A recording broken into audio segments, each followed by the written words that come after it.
All right. Now, let me get set up a little bit here. Put a chat box up. Tools. I think. Somewhere. Where it is. Oh, docs. There it is. Chat. Okay. We're good. All right. So, oh my goodness. It's been a while since I've done a live. It really has. I think I've had a stroke since then. It's like, yeah, a few weeks ago I had a stroke. And I went steelhead fishing, which you guys saw on my channel. Caught 2 awesome steelhead and many little trouts. All right, so we got that. Put that there. So I don't need this chat box here because I got it here on my tablet. Look, I got a phone. How cool is that? You know, we never appreciated this until, we got these things now. All right, we got these. This, you have a handle. And we invented hands-free, all right? My generation invented hands-free. This is it, hands-free. I love that. I hang it up right there. So when I get a phone call, I can pop it. I mean, that's pretty cool. So anyway, welcome. So we got a big snowstorm this week coming in, so still not pulling out the boat, but I'm thinking. I've reorganized my tackle. Got a fantastic new reel. The Aldebaran reel is incredible. Usually when I cast a brand new bait caster, I'm a little weary. So I tighten everything up, and I just don't want it to backlash on me. That thing's incredible. I mean, I threw farther than I ever have.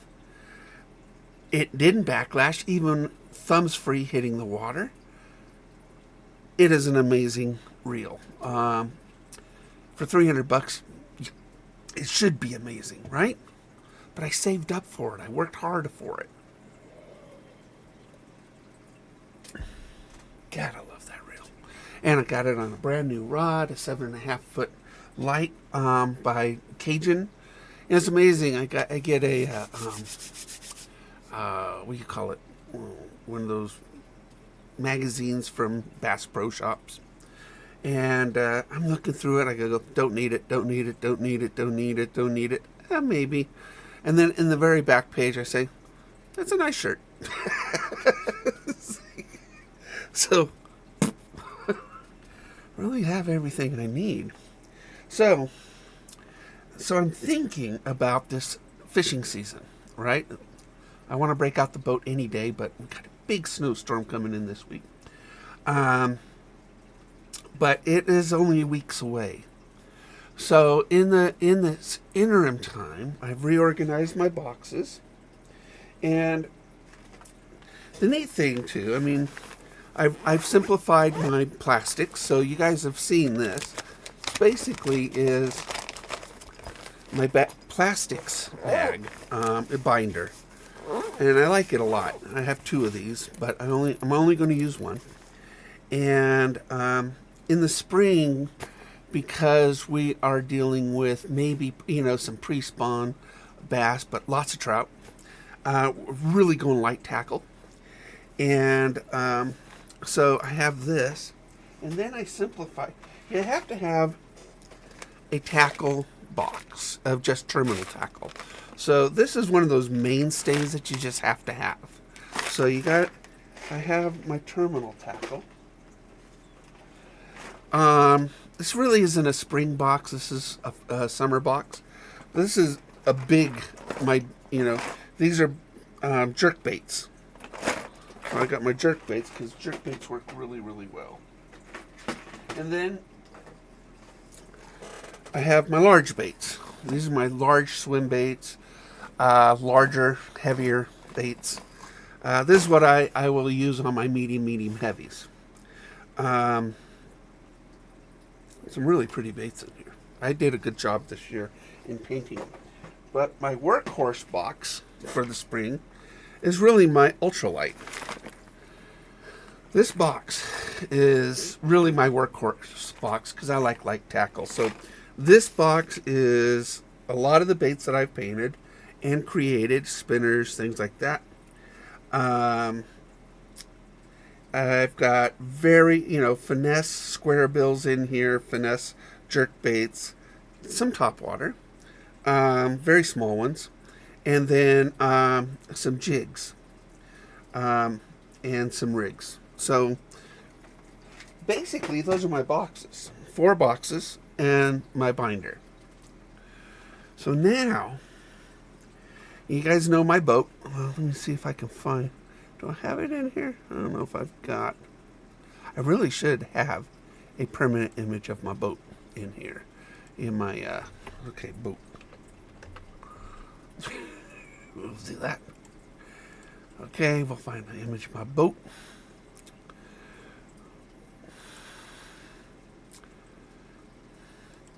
So my boat is rather crowded, but the beautiful thing about the Foldcat 375 is you could fit it any way you want. I mean, it is the best fitted, the easiest to fit boat, inflatable you could possibly have. Oh yeah, that's a biggie.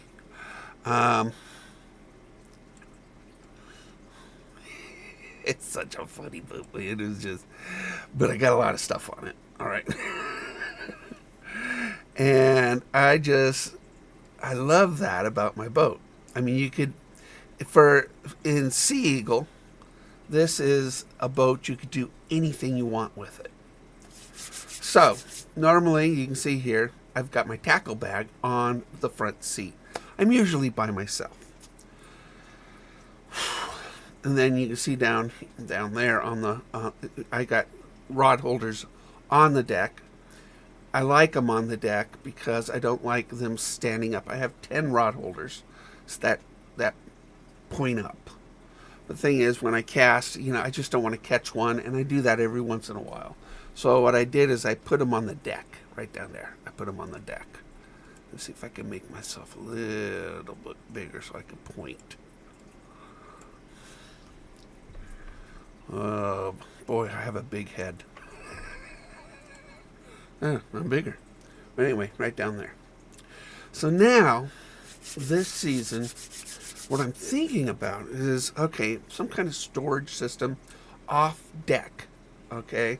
Off to the side of my boat. Or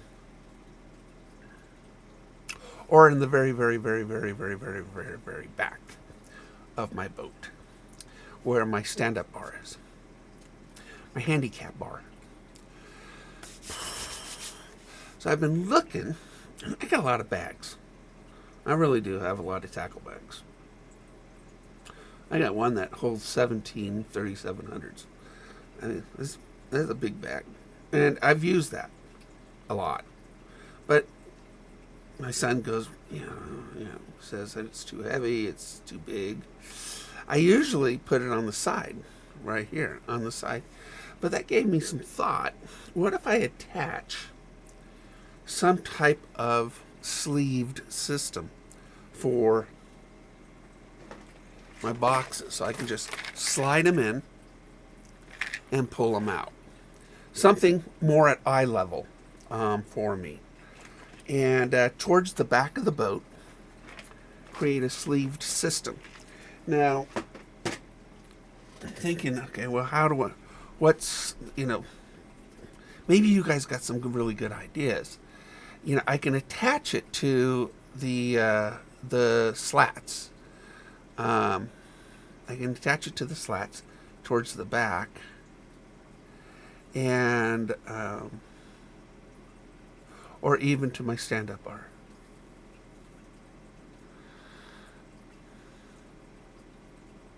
Stand-up bar would be a pretty good idea. ish. And it would be nice to lock it, although not stand up bar. Okay, that idea, because I usually fold that down when I travel on the boat. It'd be nice if I could just lock it down onto the boat and just leave it on the boat all the time. I don't have to take my tackle on and off the boat. It'd be nice too if the sleeve system had a prep table with holders for tools on it. That would be good. That would be good. Black Rifle Espresso. Gotta love it. I just want to answer the phone all the time now. I never answer the phone. Now I look for a reason to answer the phone. It's awesome. It's awesome, I tell you, it's awesome. Should plug this in. It's only like half charge.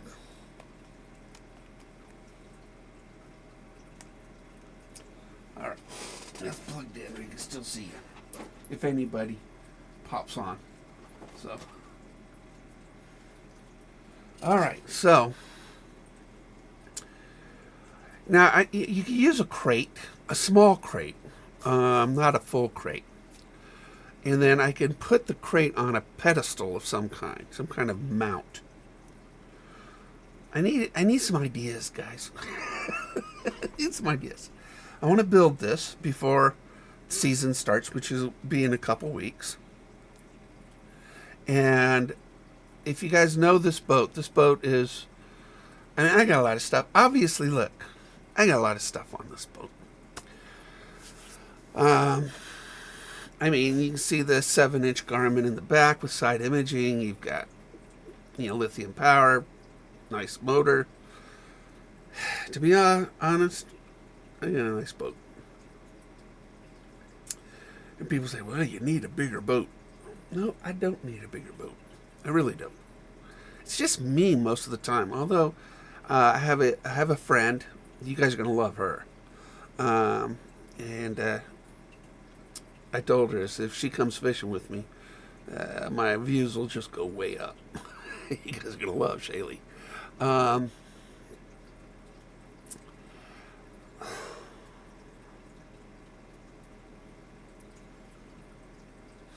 Now, I thought, because most of the time I do fish by myself, I thought about just taking this front seat off and mounting an organizer there.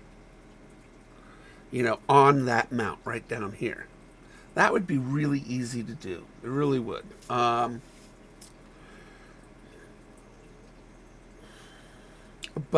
what if somebody... I mean, one of the reasons I got this boat, too, is I could take somebody fishing with me. So I think towards the back, mounted onto the rear slat.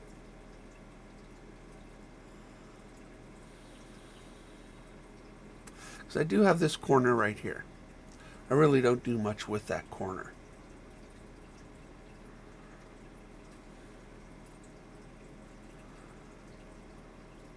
Huh.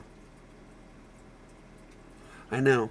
I'm just thinking. I'm thinking about this design. I could go with a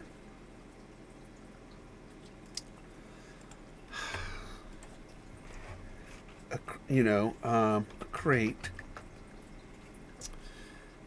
but not a big crate. I don't want. I have big crates. I used them for in my kayak, but a square crate.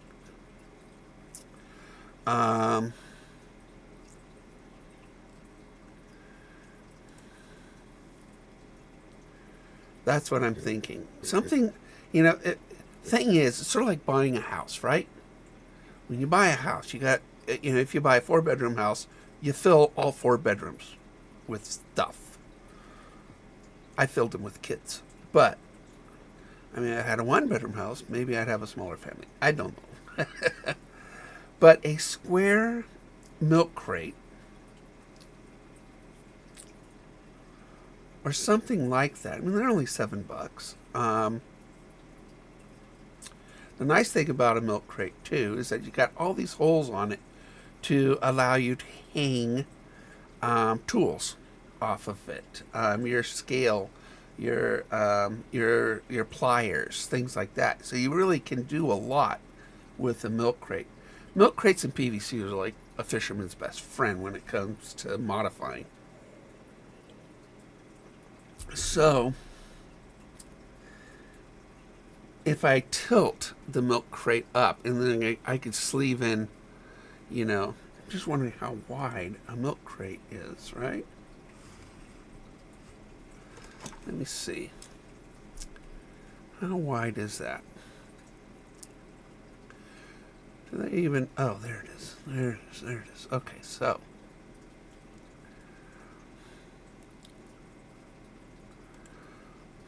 All right, it's 11 inches high, no big deal. 13 inches wide.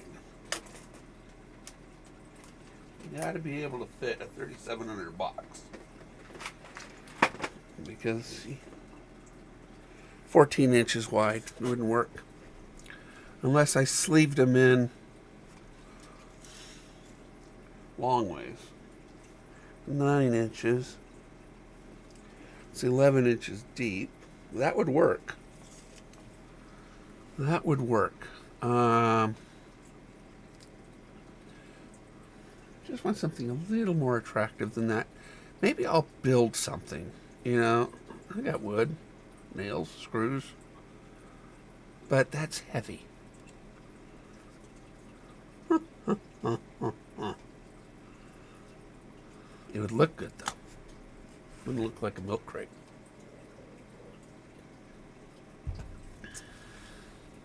And if I build it, even though it's at an angle, I can put an angle, I can put a level top on it, so I can work on it. Put some, angle, actually put a cutting board on top of it. I'm thinking about a project here. It's a project. So,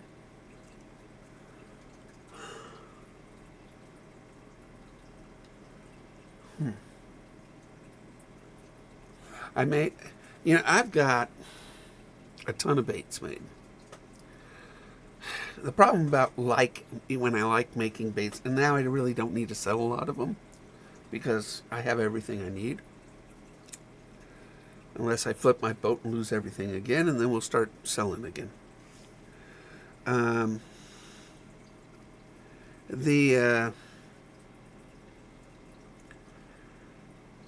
need a new project. I can't continue making baits because I got a spinner rack here full of my baits.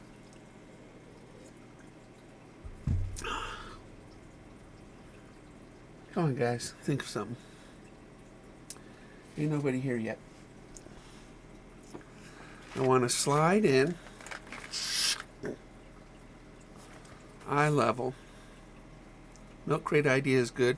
Maybe I'll use that sort of pattern to build myself something lightweight. I can build, you can buy plexi.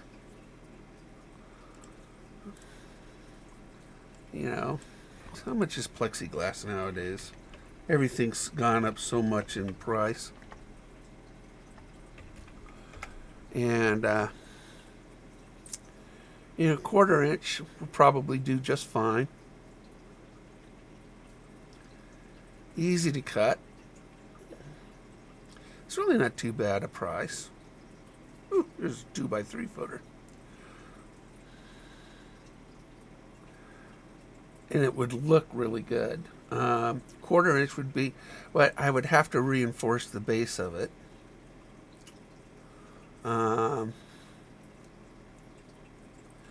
What is it? You got 3/8 inch maybe? I wonder if I can buy it locally.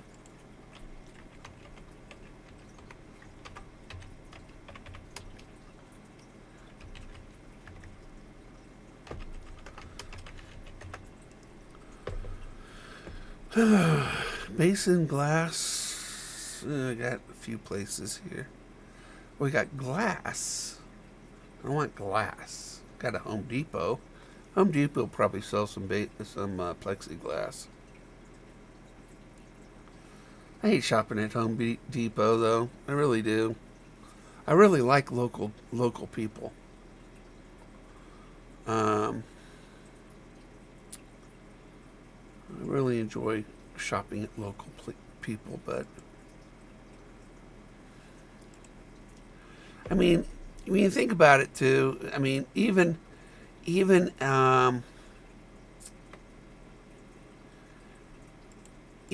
a big box store is local because it hires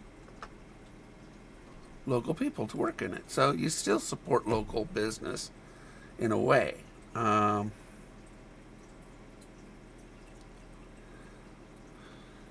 Plexiglass.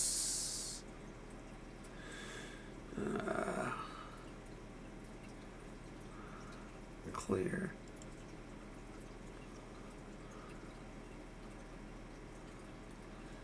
Wow. That is just crazy amount of prices for them. Okay, don't shop at Home Depot for plexiglass. That's what I just learned. Don't shop at Home Depot for plexiglass.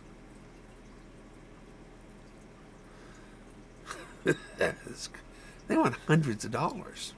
You can get it on Amazon for, but that's 1/4 inch. And 1/4 inch is okay. It'd be nice if I had 3/8 of an inch. Yeah, that would be better. It's amazing what that 1/8 of an inch would actually do for rigidity on it. But I could work with 1/4 inch. I could do 1/4 inch, I think. Boy. Yeah.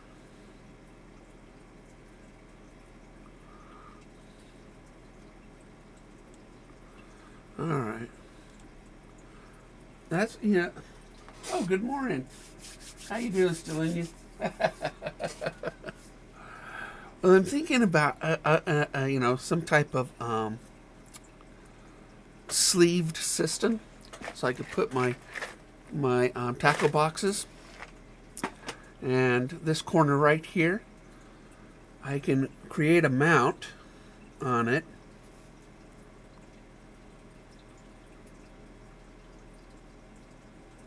Put a mount on it. You know, it'd have to be a pretty sturdy mount. I'm going to put a box on it.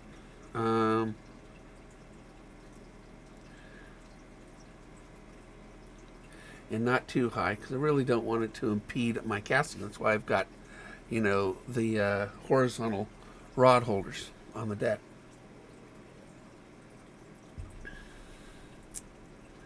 So plexiglass is a good idea. It's lightweight. I can put stickers all over it. you gotta have really cool stickers on it, right? You gotta have really cool stickers. I mean, it's a fishing boat. It's like a computer. You gotta have stickers on it.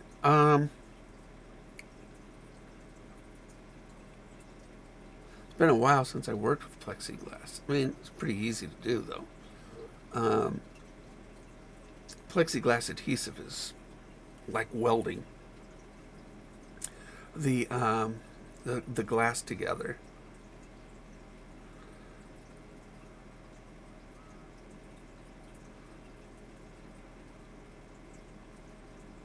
I'm thinking though. Think.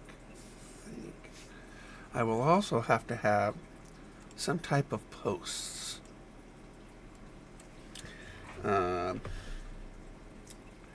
Mounting posts.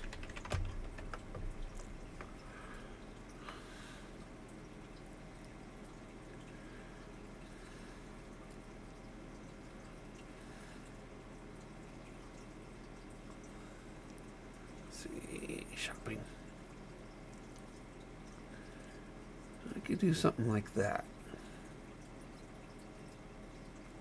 Oh, I like that one. A telescoping post on Amazon.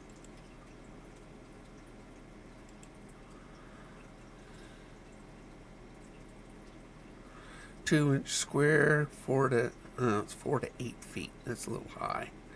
Really only want it. I want it really fairly short. Maybe 18 inches high. For off deck.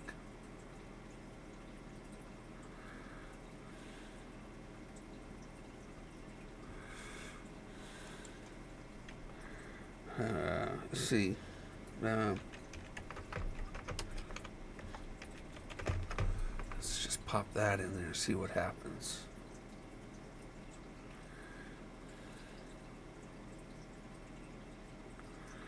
That won't work. That won't work.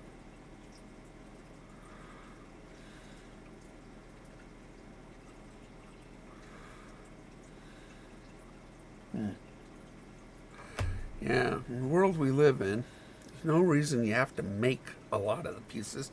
People have thought of everything. It's just a matter of, can you adapt it? Hey, Robert. Oh, I'm itching to get out on the lake too, my friend. We got a huge snowstorm coming in this week. So every time I think about getting my boat out and fitting it, we had rain and snow on Monday. We got a big snowstorm coming in this week that'll last 4 or 5 days, starting tomorrow. And so every time I think about it, nature kicks in. So, but now I figured, all right, it'd be nice. I want to create basically a sleeved system on my boat. I can just slide these into it, 4 of them, and something in the back in order to make it a lot more convenient. So we're working in this area right here, and 18 inches off the deck maybe, right at eye level, and I can just pull my tackle boxes out of there. Also fit it in a way that it'll have a work area on top, so I can maximize. Maybe put a cutting board on there with tool holders on it, and cutting boards are cheap, and then just drill through it for pliers and scales and stuff like that. So I want to do something. Basically, it's a work area right back here, is what I want to do, and do something like that. And this way, this right here is my tackle bag. That's usually where I put it. Just stick it on the front seat.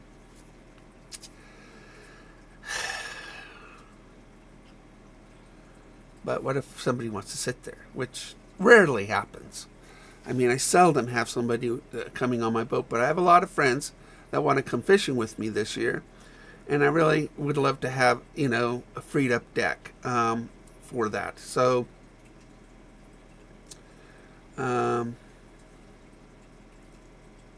yeah, and this corner right back here is where I'm focusing on. And I'll build a plexiglass box, something that can hold 4 tackle boxes, and this is my binder for my soft plastics. And so we can attach this.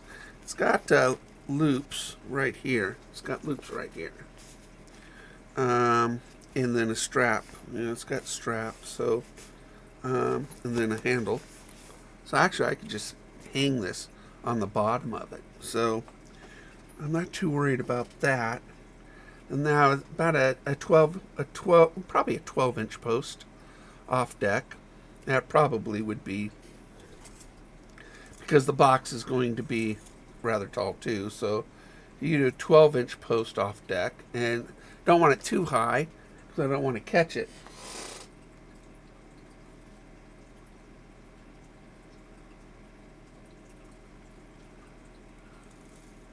Oh, don't worry about that, Robert. Don't worry about that. I really think that in a couple months, I will be able to monetize the channel, and I appreciate it very much. And then what you can do is just, when I do these lives, a person can just, buy a super sticker. Don't worry about it.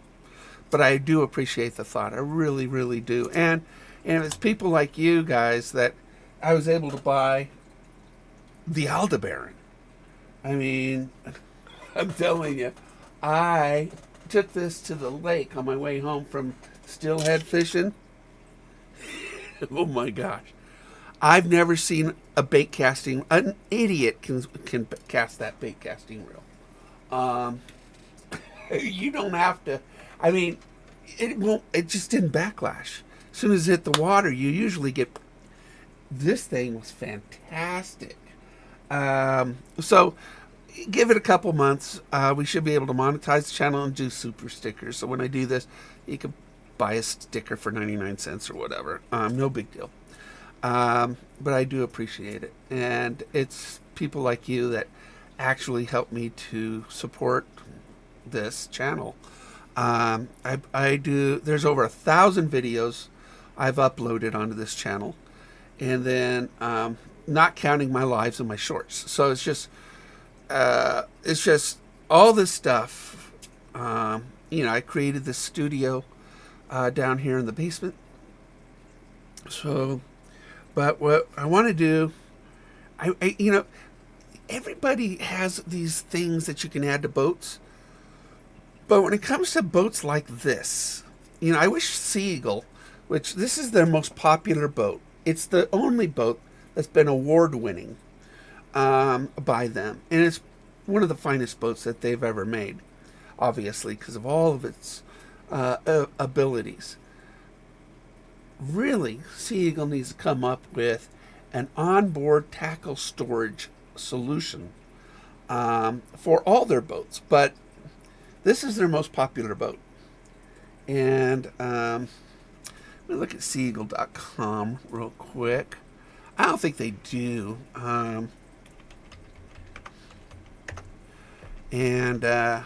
Let's see, gear, bags and storage. It's probably just about, yeah.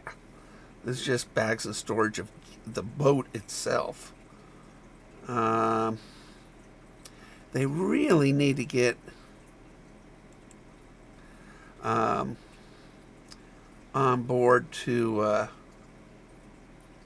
for tackle storage. I mean, a boat company that makes inflatables, if they can come up with a good tackle storage system, and Sea Eagle's one of the most popular inflatable boats and gear on the market. They really need to come up with something like that. That would be ingenious. Yeah, thanks, Delonia. And that's true. That's true. Just watching my videos helps me to get to that point of monetization. Really helps me. Hit thumbs up. The again, this supports the channel. I love sharing stuff with you guys. If you notice lately, a lot of shorts I've been putting out, those get incredible views. I mean, I had no idea that under 60-second video, the world has no attention span nowadays. No attention span. None. That's why they abbreviate everything in text. They can't even write whole words. It's LOL. LMFAO. It's like stuff. So, I think the 1/4-inch plexiglass is a good idea. With a flange down on the bottom in order to stiffen up the base of it. Man, it's a really good idea. And the flange could have a round, or I can drop that, let's say a signpost type of metal tube down to another flange down onto the deck. 12 inches, no big deal. And that would sturdy it up, the metal. So I have a flange down here. I got a short pipe flange up here holding the box that I make.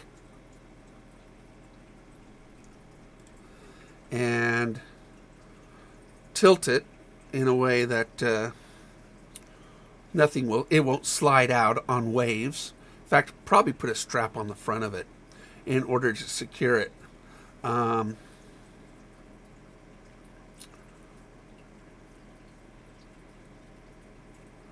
It would have to have a sleeve though, because this is in the back of my truck. It's so I'm not just thinking about the convenience of having my tackle right there, but also it'd be nice to lock it up, just leave it on the boat. But it would have to travel in the back of my truck.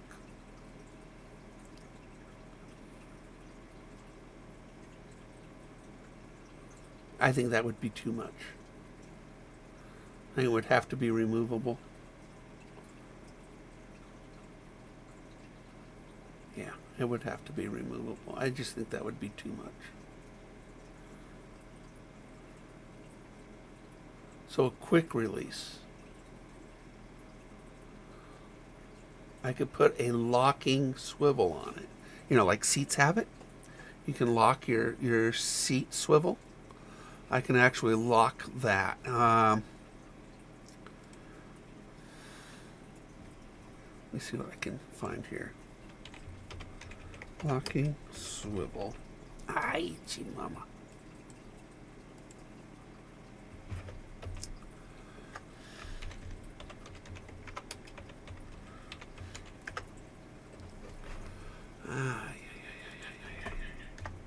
Got fat fingers, as well as everything else. Locking swivel. I don't want wheels.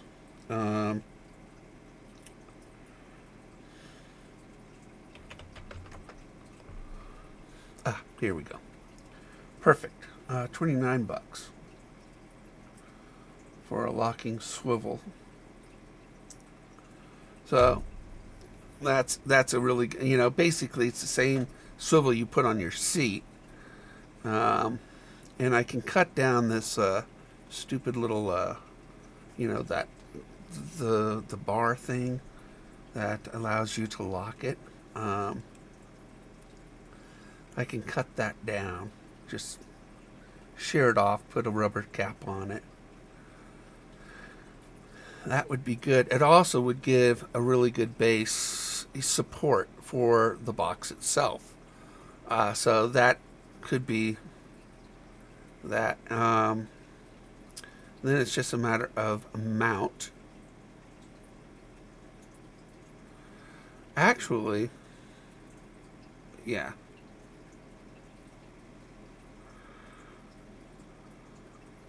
What was I thinking? Why was I thinking this? Losing my train of thought here.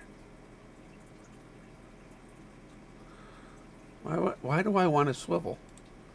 You guys gotta keep track of my train of thought here. Why did I want to swivel? I don't need a swivel, do I? Oh, the quick release. That's what I wanted. I wanted it on a quick release down at the base. So like these things right here. In fact, I could just buy a seat pedestal and put it in the back. And that would hold the box itself. Come on, I'm going back and forth here on Amazon here. And I can just slide it in and out for transport.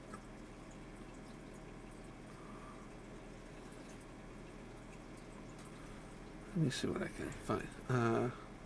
Locking seat base. Yep, yep, yep, yep, yep. You know, I think I have a pedestal in my garage. It's just a matter of the slide lock, you know, just buying that. I think I've got one in my garage because I bought a taller one so I could sit higher up on my boat. So I do have one in my garage. And then it's just a matter of the locking base. There it is. Hold $23 for the base. Slides right in and locks. That would work. So basically grab a pedestal base. Already sells all sorts of metals and plastics to the public for fabrication. Alro, huh?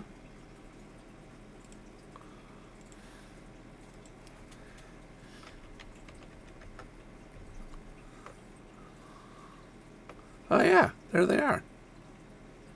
Alro steel, metals, and plastics. Look at that. Al and Robert Alro. Two nice old guys. Yeah, I think I'll... Yeah, I don't want metal because it'd be too heavy.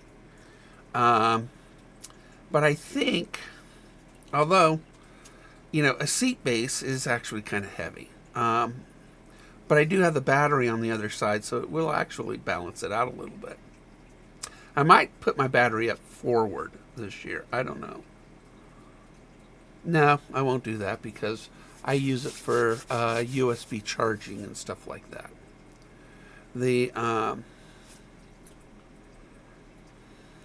fiberglass, plexiglass. Yeah, they sell plexi. They sell plexiglass. Alro does. Be nice if it was thicker. Everything's gotten so expensive nowadays. So, well, bullet-resistant sheets. Bullet. Oh, off the hook. Okay, so this is what I'm doing. I want to put back here a storage system that just is a sleeved system for 4 of my boxes. All right. So this year, you know, because we're going to break the boat out as soon as these snowstorms start. I got a big storm coming in tomorrow for 4 days, so we're going to have a lot of snow on the ground. But I want to build a plexiglass box that attaches to the back slat in the corner here, and I'm gonna put it in there, and so I have 4 of these boxes that basically are easy to grab. Workstation on top of it, and then of course tools hanging off the side of it. Basically, this is my fishing, supply area right here. See right here, this right here is where I put it now, is on the front seat. I strap it down to the front seat, and but I'm going to have to put like a strap on this in order to keep everything in the box in case, for the rough waters. And so basically that's what I'm doing. I'm trying to design, something back here. So I'm thinking you take a seat pedestal, mount it to the back slat, and then on top of the seat pedestal, it doesn't have to be a locking swivel, so it's just a plain old seat pedestal towards the back, and then create a box that holds all of my my tackle, my necessary tackle. And so I can just pull it out right there next to me, and keep everything organized and in that area. And then have a tool hangers on it, and where my scales, my needle nose pliers are, my cutters, stuff like that will be on the side of that. And then also my plastics, we'll put a carabiner on there so this can hold onto my plastics binder. And so everything will be right back here in the corner of my boat.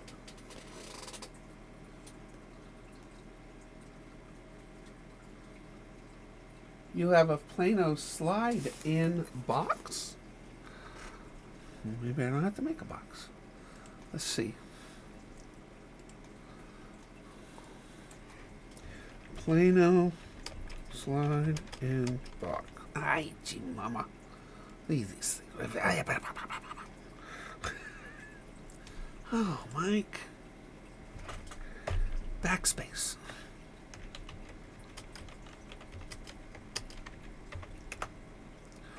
Okay, Plano slide-in box. Okay, so that's vertical, right? Is that a vertical box that I see there? Oh, they do have, a hard box. It's not a bad idea. Just buy one of these. And oh, wait, let me look. Oh, I saw that one. Yeah. And it holds 3600s. I like 37s, but I can downsize. Everybody tells me, Mike, downsize. That's what they always tell me. Mike, downsize.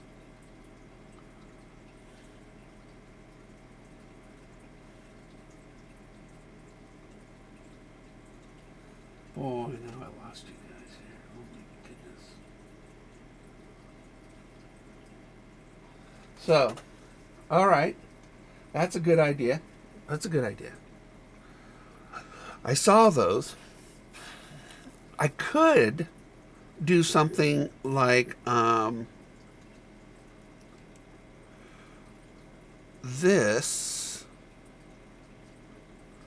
What does this hold?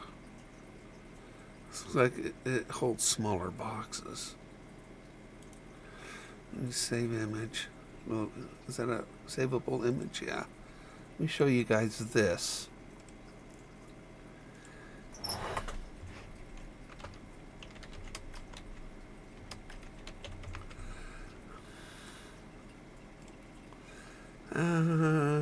Pics in there? Yeah. All right. Let me show you guys this. Okay, so here's another Plano box. And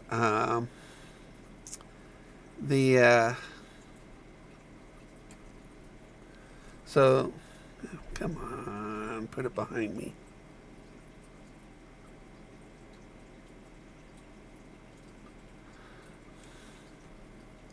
Okay, there we go. All right, so I could do something like this. Attach this to the pedestal. The nice thing is it closes up and locks everything down in there, which is not a bad idea either.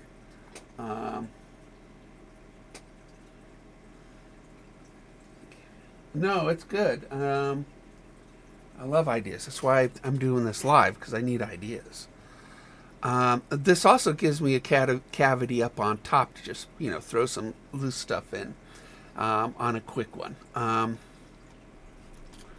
So I could do something as simple as this on a pedestal on the back. Then the good thing, too, about this, I think, let me look at the description on it. It should, you could put your tools in the top, but I would like to have my tools sort of hanging off the side, which I could probably do. I can put some hooks down below to hang some stuff. Something like this, not necessarily this one, kind because there's a lot of companies that make this exact same thing. I would like to have it hold 3,700 boxes, though, because I'm going to try to simplify with only 4 tackle boxes this year on my boat. It's going to be near impossible. The problem about it, a fisherman, we want to take the kitchen sink out with us, and it's a handicap. It just is. It's a handicap. We can't help ourselves. Yeah, there's the Plano one you showed. So I'm looking online right now, sort of like some of these hard boxes, and there's the Plano one,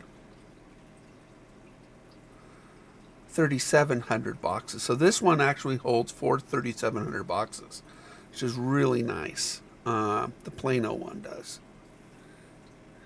What's the bottom of it look like?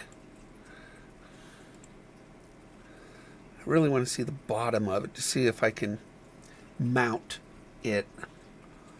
Maybe I'm going to have to go into a store and actually look at it. That's what I'm going to have to do. I'm going to have to just walk into a store, which in Klamath Falls, we are surrounded by all this beautiful water. We really are. What were you going to send me? Oh, this one. We're surrounded by all this beautiful water. Look, I'm out of focus. I hate this. I hate autofocus cameras. Let me just fix that. I'm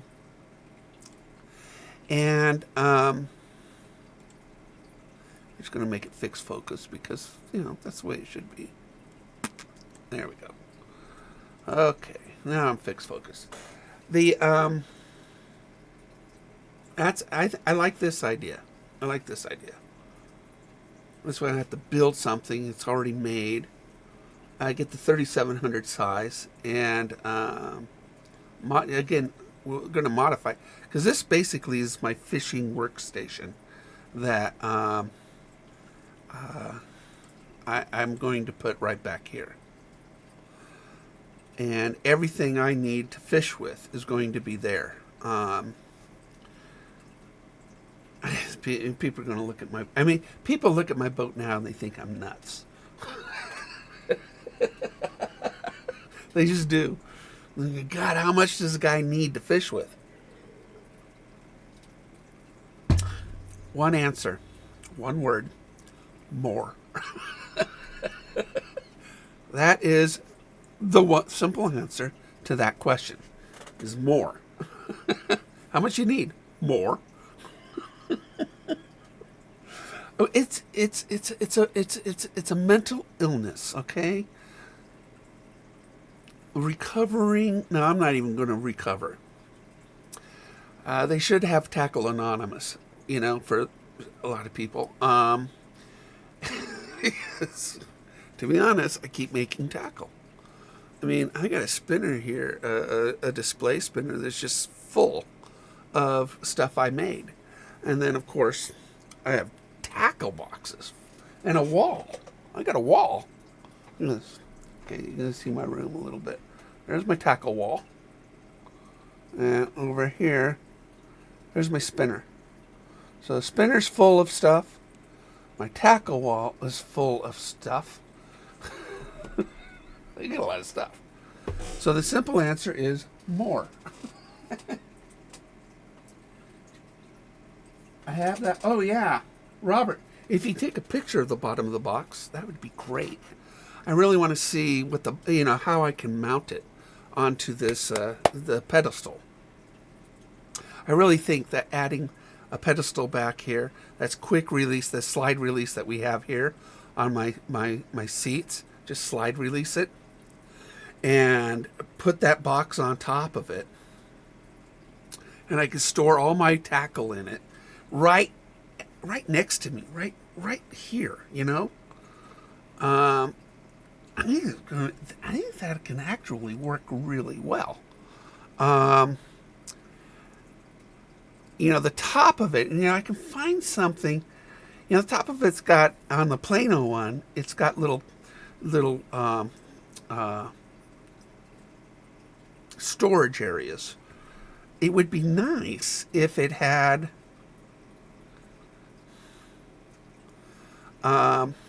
say a cutting board, a prep area up on top of it. Somebody had to think of that, right? I mean, you don't just, it'd be nice if it had a prep area on top of it. Hasn't anybody thought of that? Somebody had to think of that, right? Right? Oh, wait a minute. What was that? It's a yak attack. I thought about, a kayak type of solution, but I think we're getting really close to a really good design here. If I can find one with, I could just put a cutting board on top of it. I don't want to look stupid, though. I want to look good, You want it to look good. I mean, I have an image to uphold for being terrible at fishing. Thanks, Robert. I have an image. Terrible at fishing.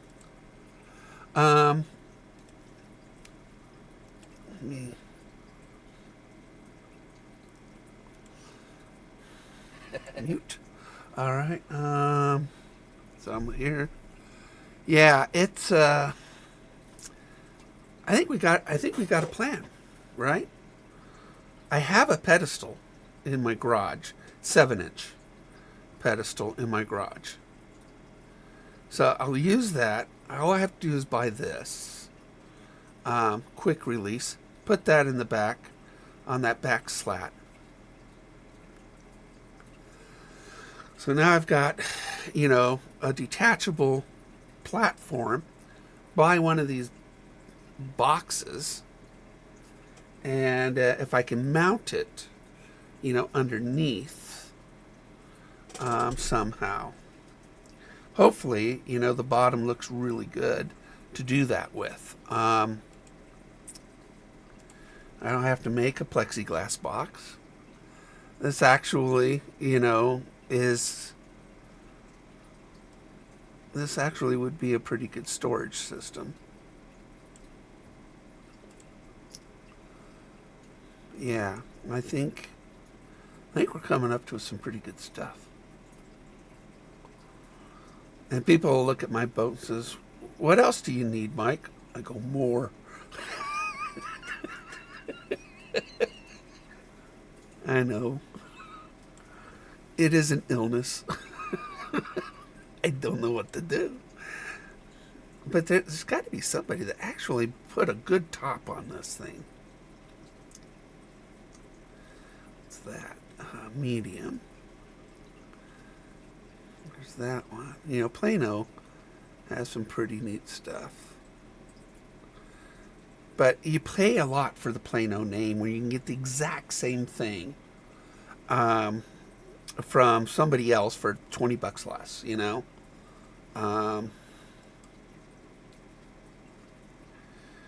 But I like this idea a lot.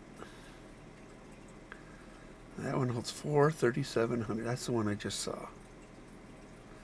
All right. We're doing good here. We're doing good. I love, these bases are really nice. They just, and they're strong. I mean, they hold a 300-pound man. So, they work. So I won't have to worry about it, detaching or falling off in the back. I like the fact that these have doors that lock on it. Can you put a lock on it? Probably not. No, they just pop open. You can put a lock on the top, but you can't put a lock on the bottom, on the Planos. Why do they do that? I mean, why put a lock on the top when all your expensive stuff is in the trays? it just doesn't make sense. I mean, you want to lock up the expensive stuff, right? Um, Personally, that's what you want to do.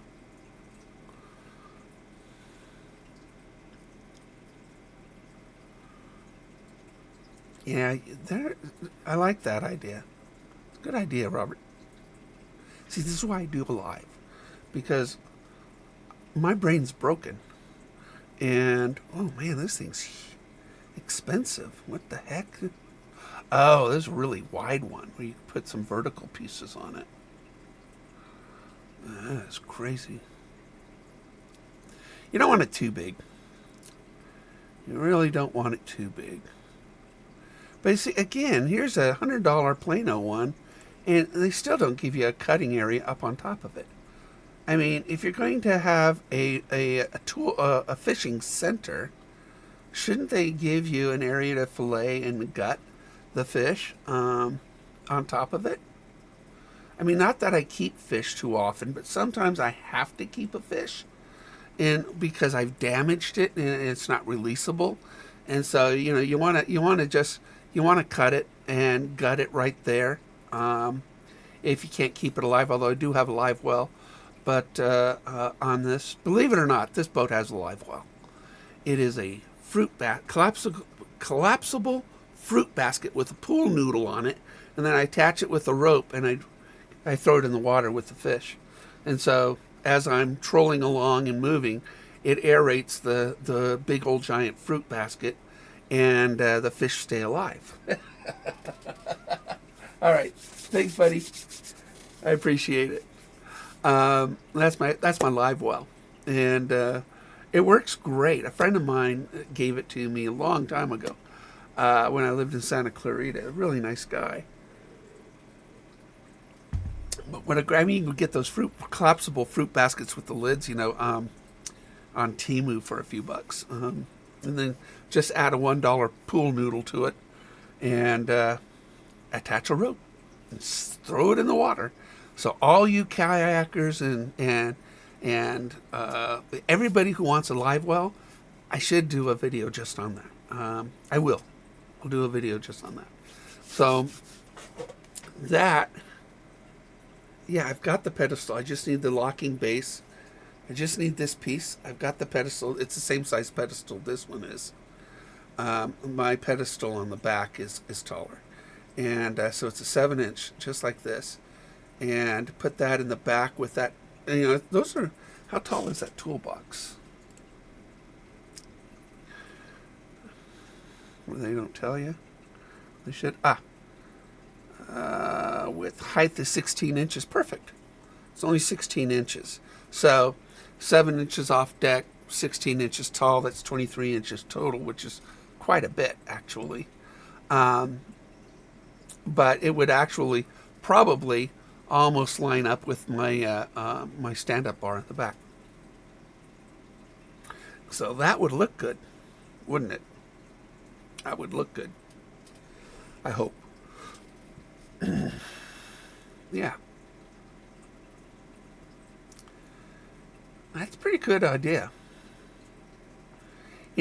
Bass boats, they have it's under the deck. They have all their tackle boxes lined up under the deck. Oh, my phone.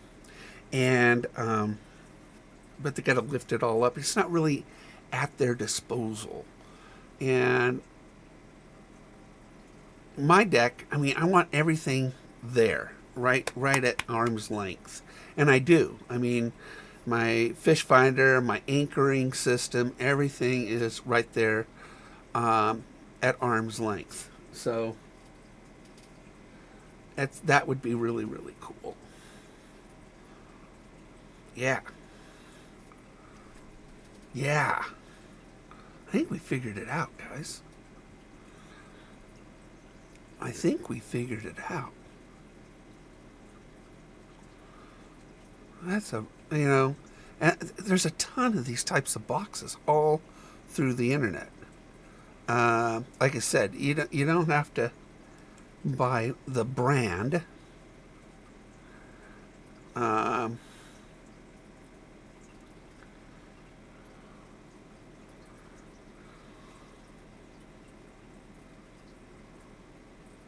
you can buy,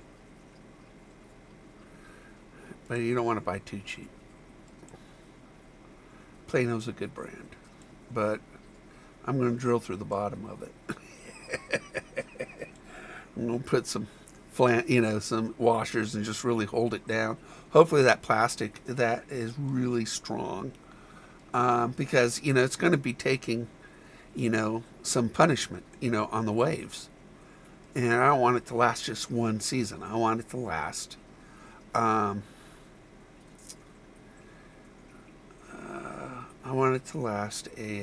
forever. So it's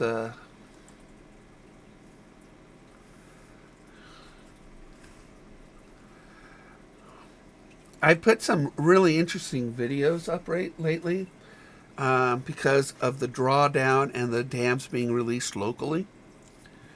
You know what? I should show you this too.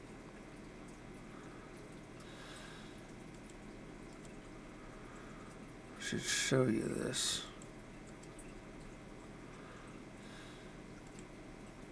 This is kind of sad, actually.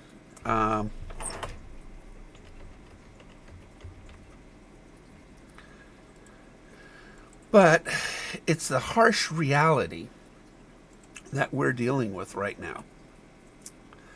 And a lot of these guys, when they do this dam removal, they don't think about this reality. So in this picture, believe it or not, there are 8 dead deer in that picture. What ends up happening is that when they release dams, the reservoirs draw down, and now they're all drawn down.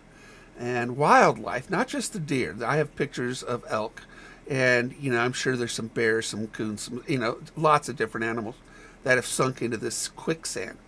They're just trying to get to the water source now. The water source is now a river where it used to be a reservoir. So they try to get to the water source and they sink, and they just die.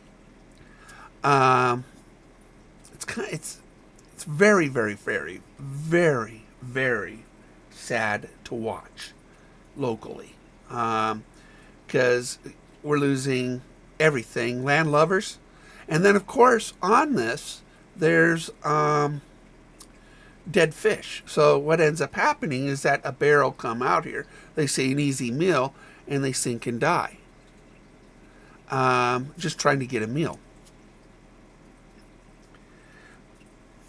They don't tell you this.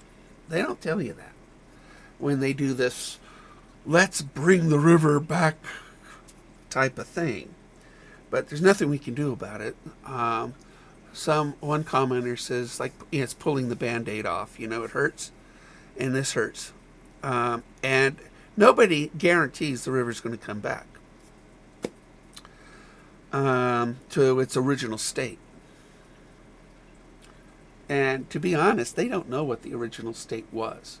They really don't.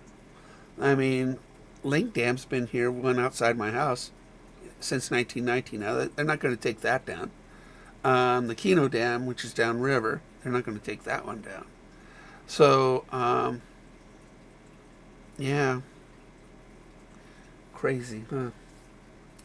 It really is very, very, very, very frustrating from somebody who loves nature. Because hundreds of thousands of fish big fish kill has happened, and now all those dead fish are out there, and now all the wildlife is coming out there trying to get an easy meal or just trying to get a drink of water, and down they go. Nothing you can do about it except watch. Now, why are they doing this? Well, they're trying to cool down the Klamath River. This is the largest project in world history.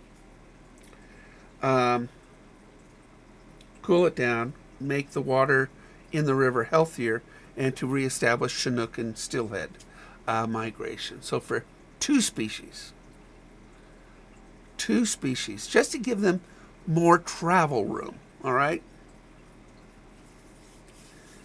All these animals are dying.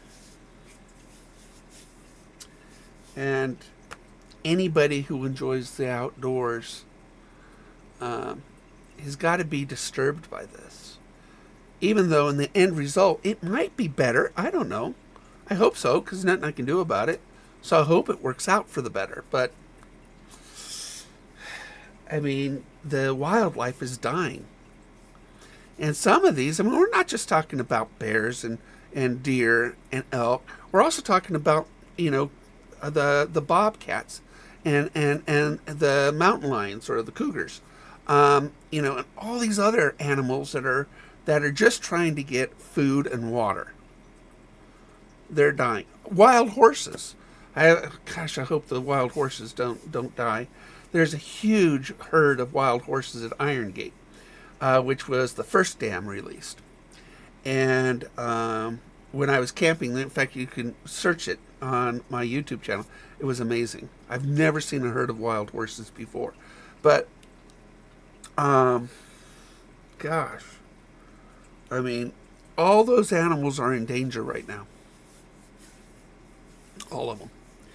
And I just... so I've put a few videos up, and I know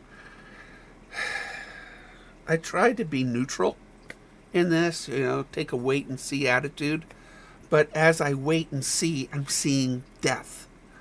And maybe it's that surgery we all go through that hurts and handicaps us for a while in order to get something better out of it. I don't know. I've gone through a lot of surgeries and death a couple times, and I'm still around.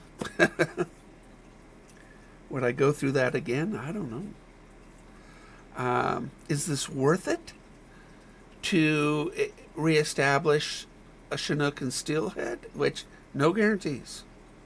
No guarantees. They always use words with disclaimers. It could. We hope.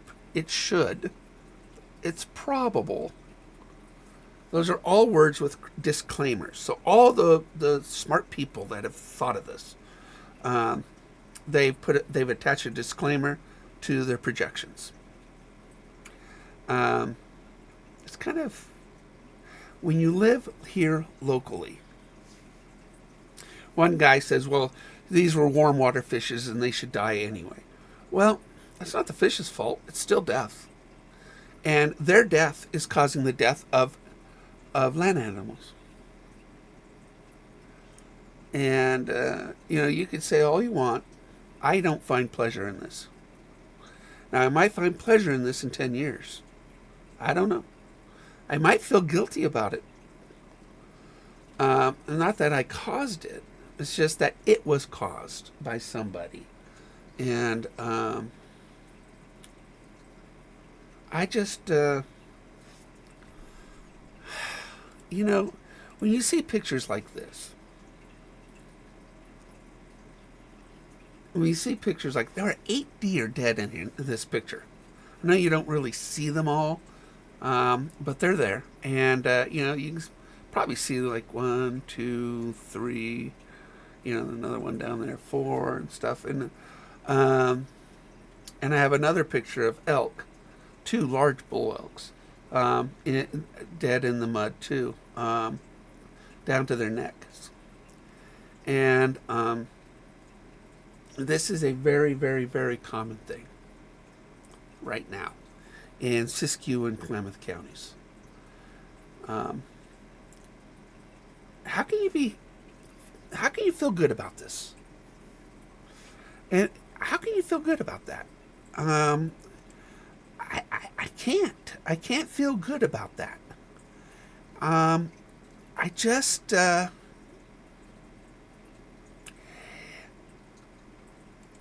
this is, a little 50-foot view of it.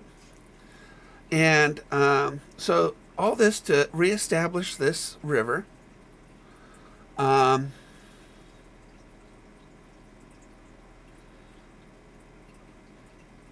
then in all that mud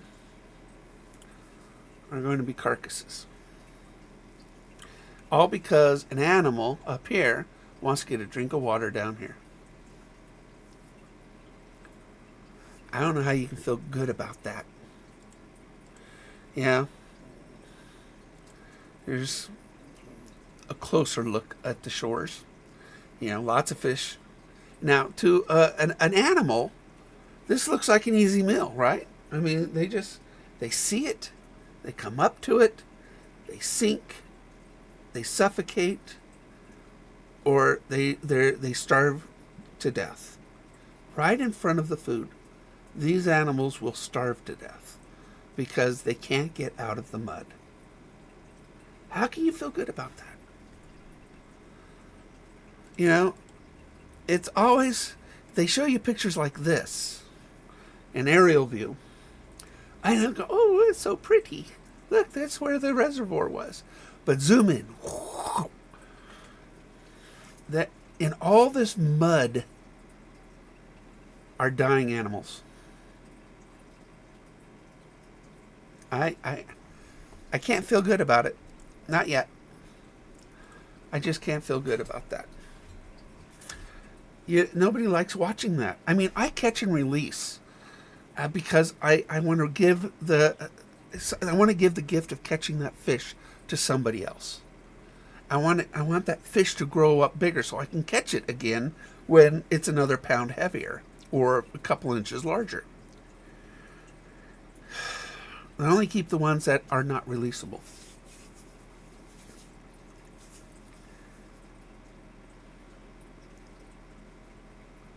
I don't know. How can you feel good about that? How can you feel good about that?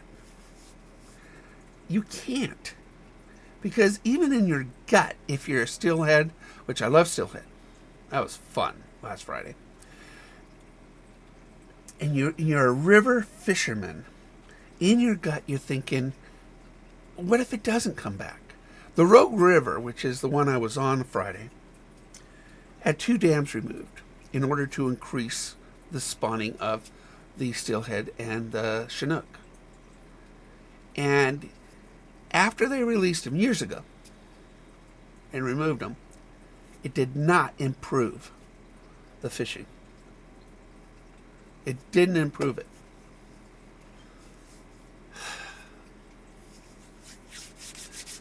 I gotta be careful about my feelings on this. I'm Italian. I have feelings. And sometimes my feelings get a little overworked. I'm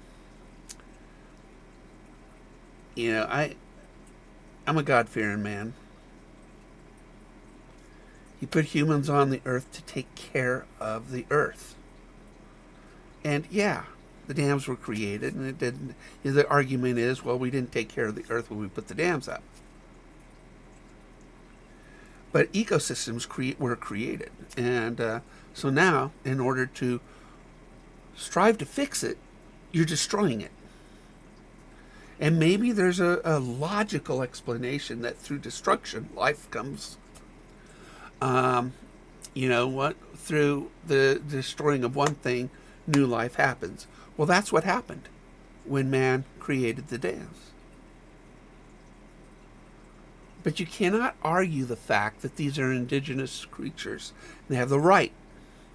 Because if you did that, all white men and non-indigenous humans in North America should be eliminated. Because we've caused more damage to North America than the indigenous tribes did. They took care of the land. So if you want to put it to non-intelligent life like fish and animals, and you're afraid to apply it to intelligent life, which us, in one sense, that argument is hypocritical. And so they don't like it when I say stuff like this. And I'm sure that I'll get some bad likes or some whatevers down below. But it's just an argument. So I know you don't live here. If you lived here and you walked, you went over to the bridges over these reservoirs that did exist, and you took pictures like the one I just showed you. If you are not disturbed by it, I think you're in the wrong mindset. I guess that's putting it politely. So, but this is the largest dam removal in human history that we're witnessing to affect hundreds of miles of river. Nobody told the public about the land animals and the devastation that would happen upon them. So, that's my rant, I guess. That's my rant. So, I made this video so we can come up with an idea here. We did.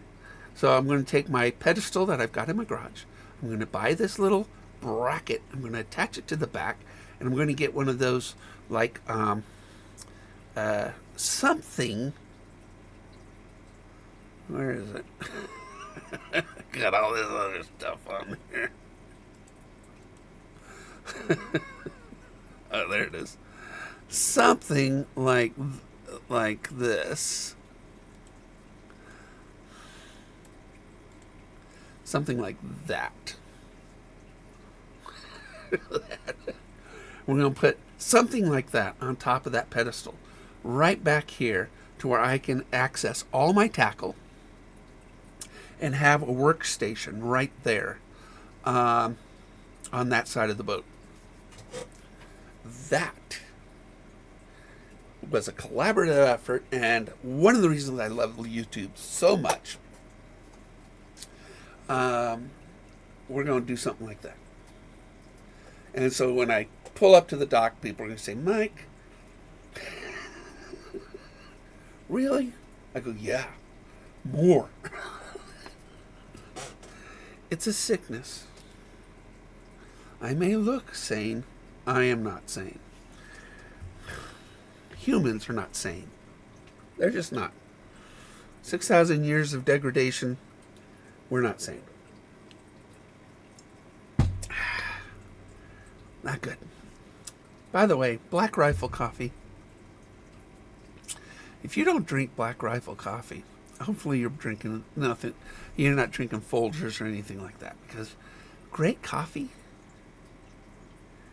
I mean, it's delicious. You don't need to add sugar. You don't need to add cream to it. Good coffee is good coffee. Love good coffee. So we finished my rant. But look at some of my new videos. I have put a lot of new videos out there. Definitely watch the Steelhead videos. It's I think 23 minutes is what I edited down the trip to. And I did make a 60-second short of it. So if you only have a minute, check out the short. Hopefully you'll want to watch the whole video of the fight and everything, because I slow-mode and zoomed in on them breaking surface and flipping through the air and stuff like that. It was pretty exciting. And then I had no idea that Willy boats, those drift boats, have a pizza oven in it. Dude, Bill, right next to me, we're the same age too. It's kind of cool. He cooked a steak in the pizza oven. And you'll see my reaction, because I call it a miracle. It's just awesome. Put that in the video because, to be honest, that was really, really cool. Definitely buy a Willy boat just for the pizza oven.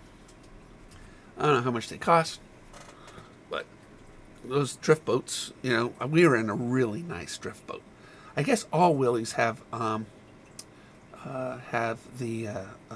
pizza oven in it.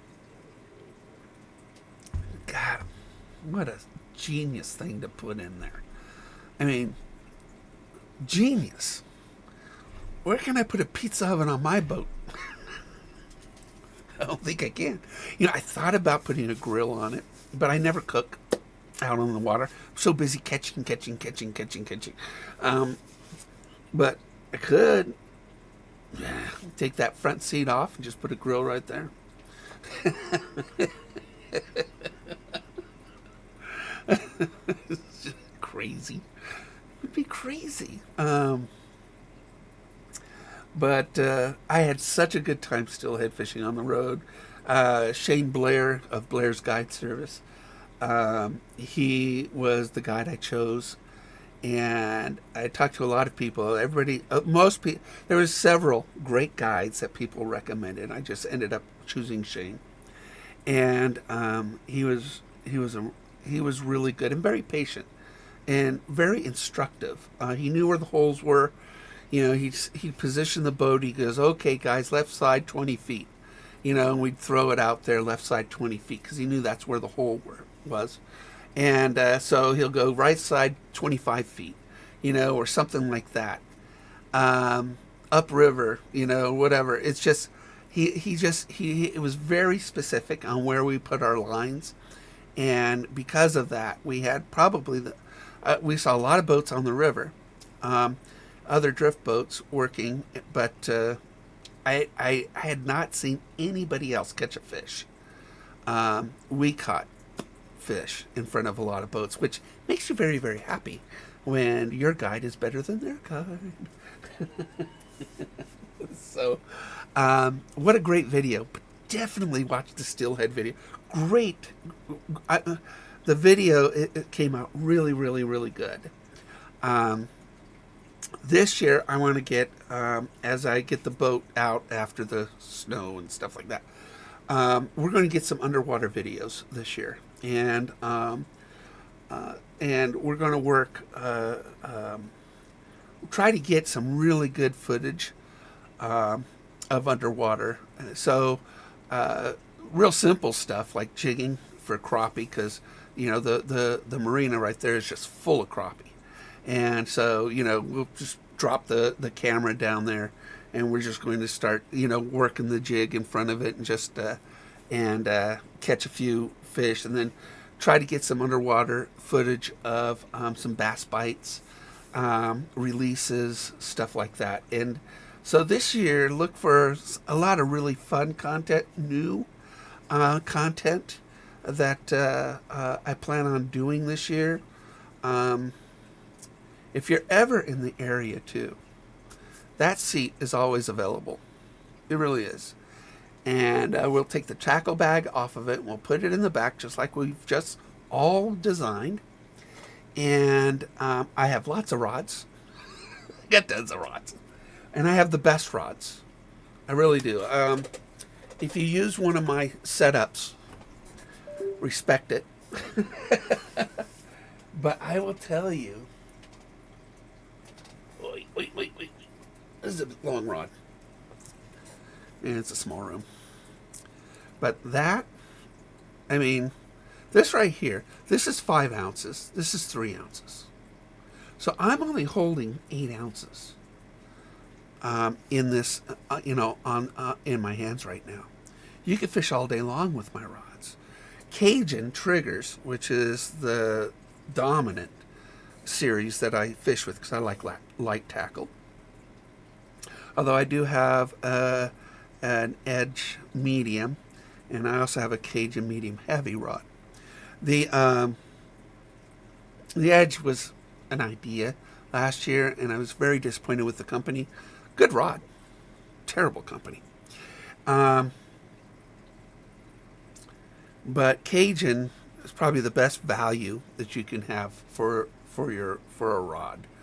I mean, these triggers usually run about $120. You will be shocked. You know, these are American made, all carbon fiber. They make their own blanks. And Fuji reel seat. Fantastic guides. And right on the spine. This is a great rod, perfect rod for this Aldebaran. It really is. So I would, I recommend Cajun a lot because I just, you know, I was going through the Bass Pro Shop catalog, and you know they got all these rods, and I'm thinking, not as good as mine, not as good as mine, not as good as mine, not as good. This is Chinese made stuff. Some of it is American, like St. Croix. St. Croix is a good rod. And I'm just going through them, and it's just, I go, I have everything I need. And now a tackle area. So we're going to create that. So I'm having a good time with, I think flipping my kayak and almost dying was actually a good thing because I lost everything when I flipped that kayak. And I painted 1,000 baits that year. 1,000 baits I sold in order to replenish and get what I really wanted in tackle and gear. This boat actually was one of the fish. Everything you see in that picture was because I worked hard on it, and have a wonderful wife, and she just, even though twice I've almost died on the, 3 times I've almost died on the water since I moved here. Who would have guessed that fishing is a daredevil sport? One time on one of these docks, it was a few months after I capsized my kayak in the cold water and almost died. A few months later, we opened up the marina and stuff like that, and then I ended up getting thrown from one of the boats when on a windy day, it impacted the dock, and it threw me. And you guys might remember, but I hit the dock with my chest, and I broke my sternum. It hurt. Broke my sternum. And so that was like a few months after I rolled the kayak. Oh my gosh. That was a rough year. I celebrate last year because last year I spent no overnight stays at the hospital. It was the first year in 9 years that actually happened. Now this year didn't start out that way because I've already had a stroke and spent time in the hospital. So go figure. But I had a year.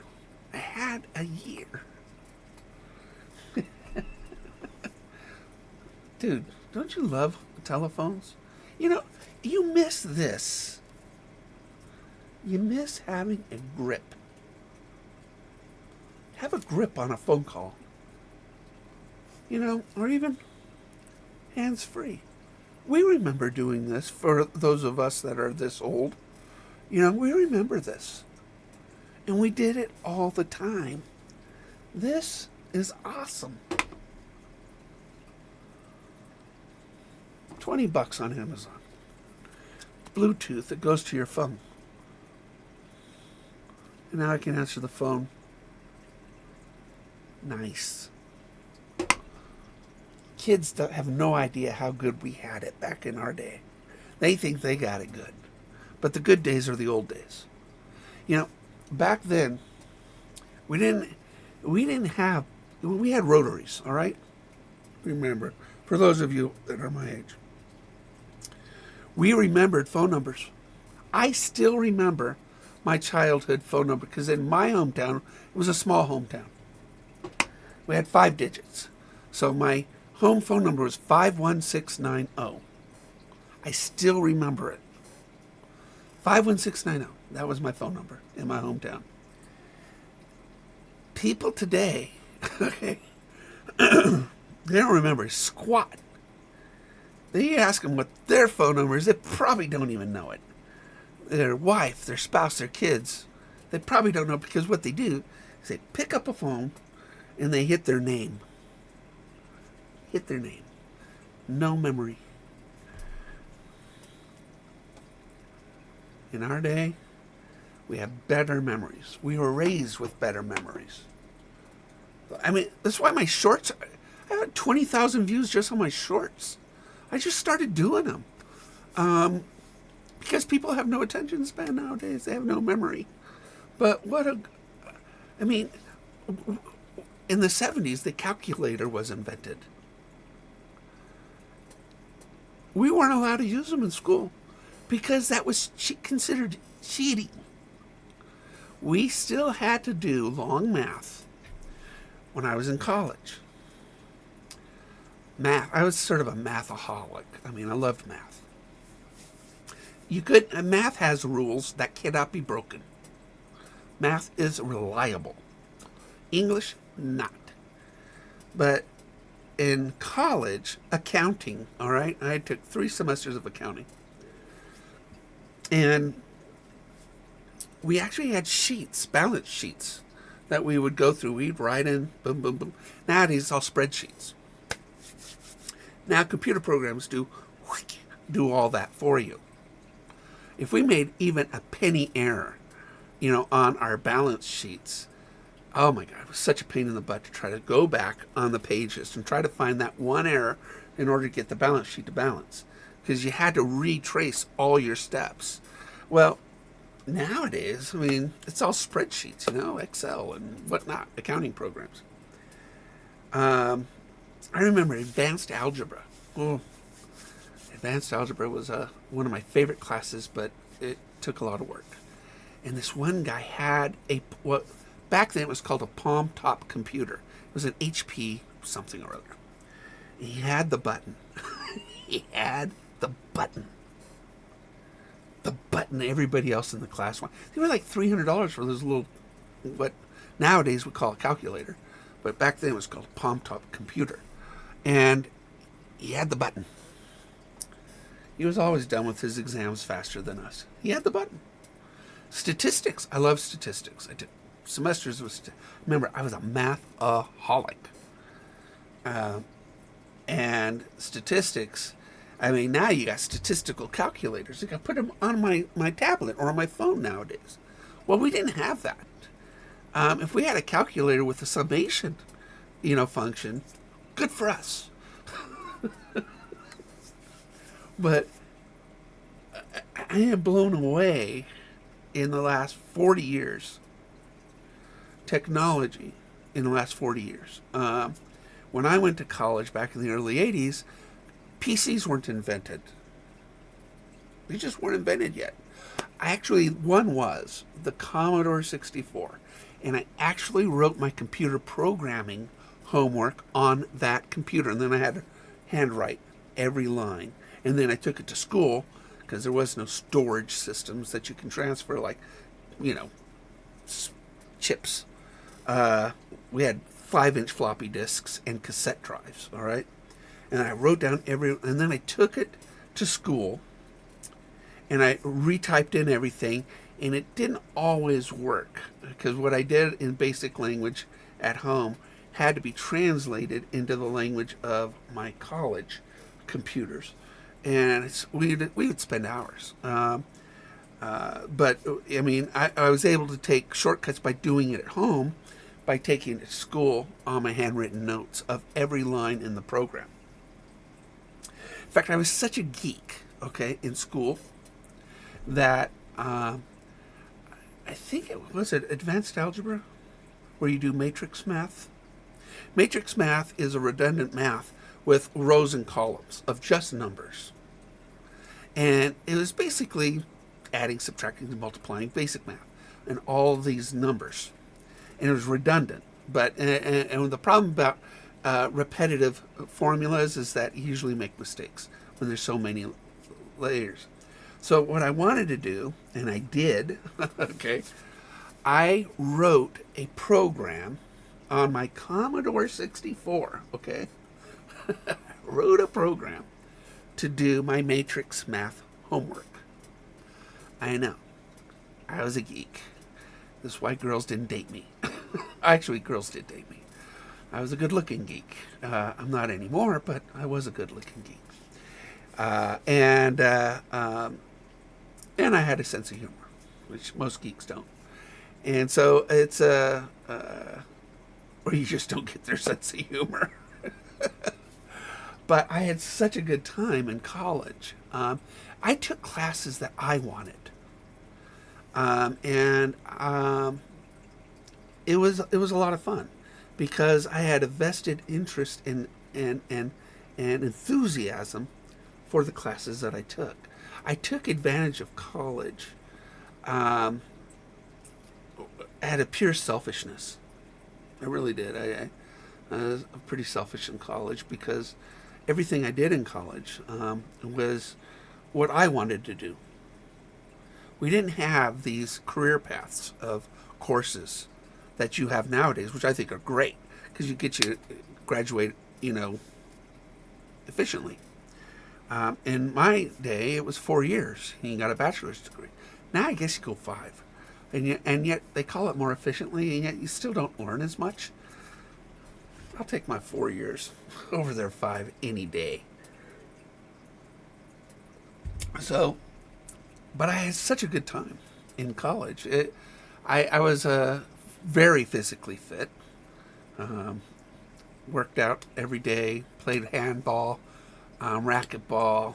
I mean, it was just, to me, at the end of the day, I would schedule a PE class and just to wind down and just work out. I was in really good shape back then, really good shape, and my handball instructor was ranked 5th in the nation. Man, he was good. In fact, I couldn't even play a game. When he coached me, I couldn't even play a game of racquetball with him until I was able to volley the ball 100 times, with by myself on the court. I had to do 100 volleys,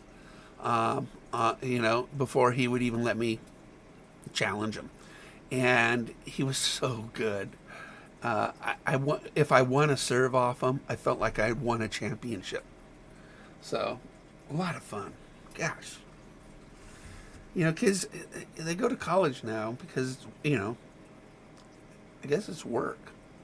And they look at it as work. But if you're doing something that you love, and I was a math geek, I had a great time. A really good time. So, I don't know. Kids nowadays, I'm not even sure what they learn. I mean, my high school, we had an auto shop.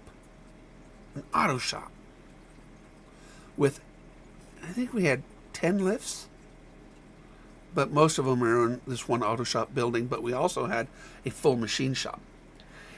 So we could take an engine out, tear it down, hone it out, rebuild the heads, rebuild the blocks, put it all back together, and just put it back in the cars.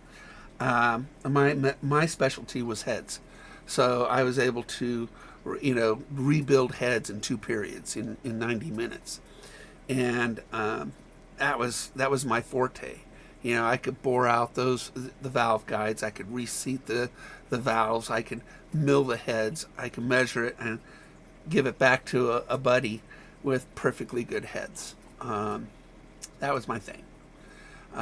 We built a dune buggy from scratch, frame all, and cutting brakes on it. Man, it was a lot of fun. It was a lot of fun.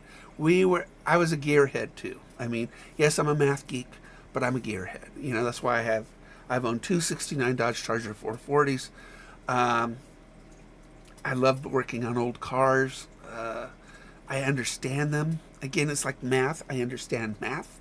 I understand old cars. I don't understand new cars.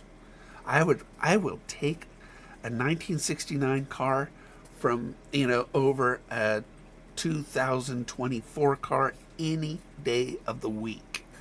1969 was the best year of motoring. It was NASCAR, win on Sunday, sell on Monday. This is when horsepower and compression was through the roof. And it was 1970, for those of us who remember, started the gas crunch. And remember, in the early 70s, gas was rationed out to people. You could only get gas on Monday, Wednesday, Fridays if you had an odd number ending in your license plate. And then Tuesday, Thursday, Saturdays was even numbers. I guess Sunday was free-for-alls. If you can find a gas station back then that was open, because these were all full-service gas stations. These guys that would come out to your car, pop the hood, check all your, clean your windows, check all your fluids, show you the dipsticks as you're half quart down. You want me to fill it up? Oh yeah, go for it. And it's everything back then. And yet we only paid 75 cents a gallon, and you had full service. Nowadays we pay $4 a gallon, and you do it yourself. And most people don't even look at their oil dipstick anymore, and they don't even know how. Most people probably don't even know where the dipstick is in their under their hoods. I watched a video where somebody was putting coolant in their oil fill cap. blew it up. They actually showed the video of them turning on their car and it blew up. Oh my gosh, people, it was so funny. I was taking engine rebuilding, and we knew all the girls, okay, would take engine car maintenance or something like that. It was a simple course. And before school, on registration day, we would line up in certain lines and try to register for high school classes. So me and my buddy, we knew all the girls, the attractive girls that, we think, I think an attractive girl is one who knows their cars and loves the outdoors. And so we line up and we get to the table, and the instructor, of course, he knows us because we rebuild engines. He goes, "What are you two boys doing here?" I go, "We want to sign up for the class." He goes, "Nope." I go, "But," I forgot his name. I go, "But why not?" He goes, "This is for people who need to learn how to change a tire and fill their oil." We go, "Yeah." He goes, "You already know how to do that." I go, "Yeah." I go, "But girls are in this class." He wouldn't let us sign up.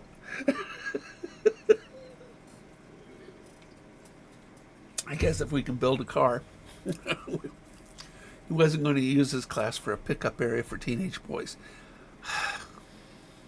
Really? We envied the stupid boys that went into that class because they had pretty good picks. It was so much fun. I mean, maybe I had too much fun in school. One time, we were registering for college classes. My buddy and I, we were just pretty hungry. And we were looking at our, registration dues, tuition, or what do they call that? Well, the price for the class. And we were hungry, and we only had so much money to register. Back then, you paid cash. It wasn't that expensive. And we wanted a pizza. So we looked at our classes. Okay, which class do we not need? And so we scratched that out, and we went into another class that was cheaper. Now, we chose aerobics. I think it was aerobics. It was like the best pizza decision of my life, because we signed up for aerobics. We went out for pizza. And we went to the aerobics class. There was 3 guys in this whole class, this college. We were at the back of the class. Man, what a great semester.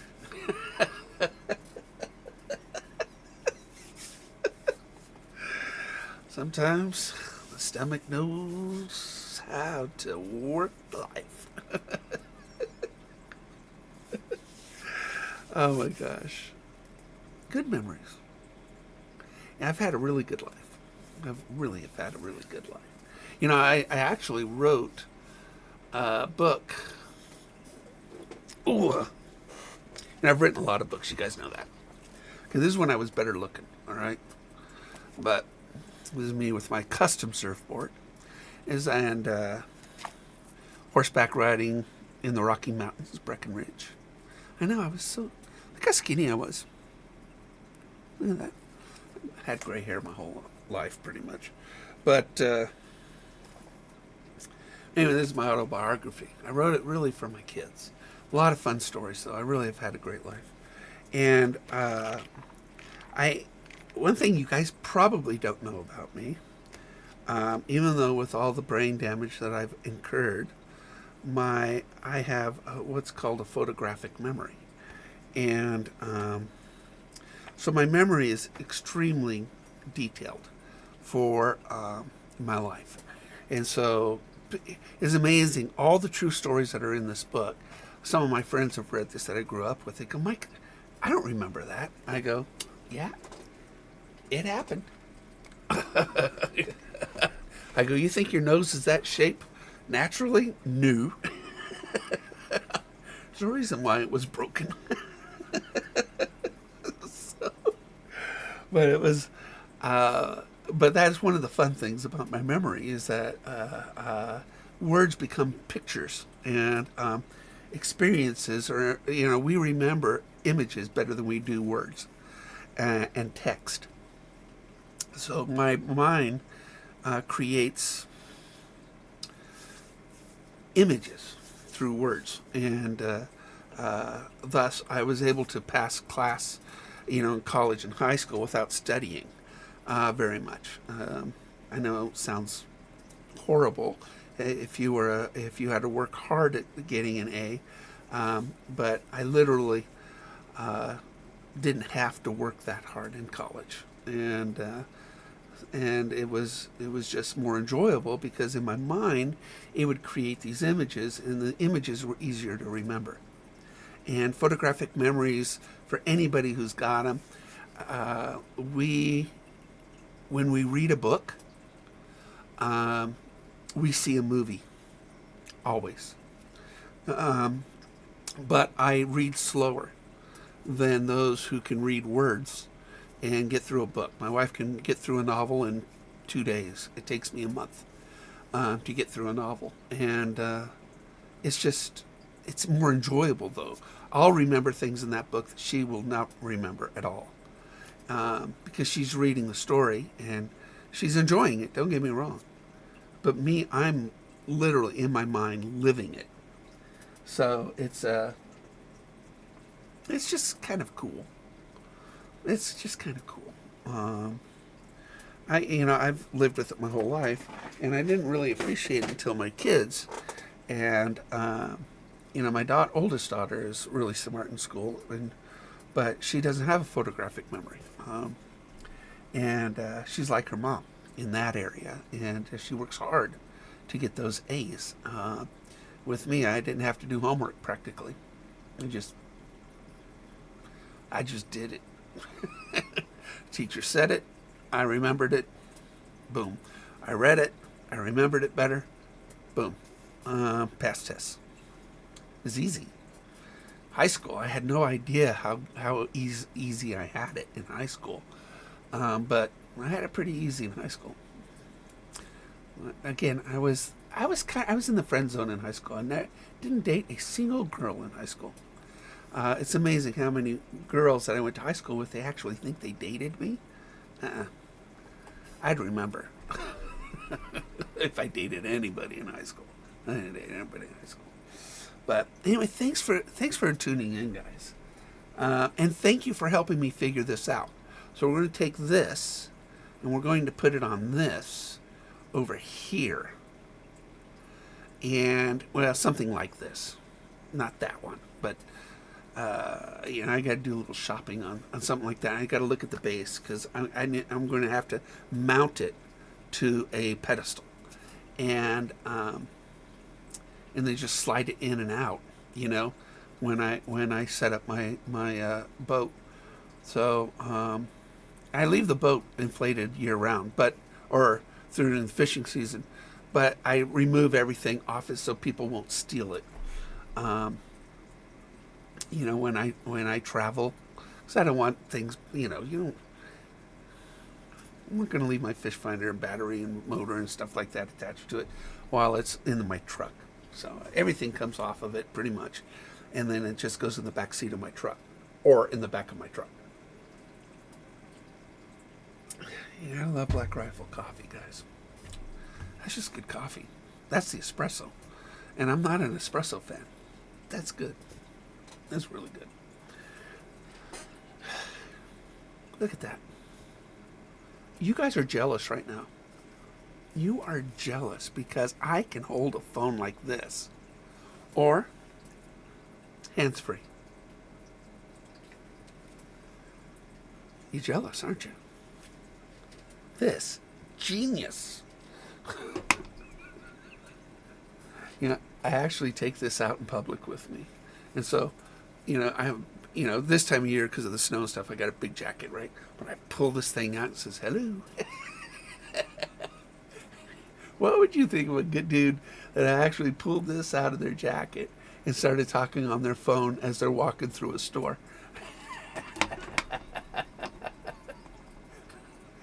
I really need to videotape that one day. Get somebody else in the store and say, watch, get this on video. We'll put that on. So anyway, thank you very much for stopping by. I really appreciate your help to help me figure this out and letting me go on my little tangents. Oh, you know what? I've got a new, let me put it in here. I have me a new funny intro that I created. Let's put it in here. I didn't even use my funny intro today, did I? Okay, videos. Boy, I make a lot of videos. I really do make a lot of videos. New animated intro. All right.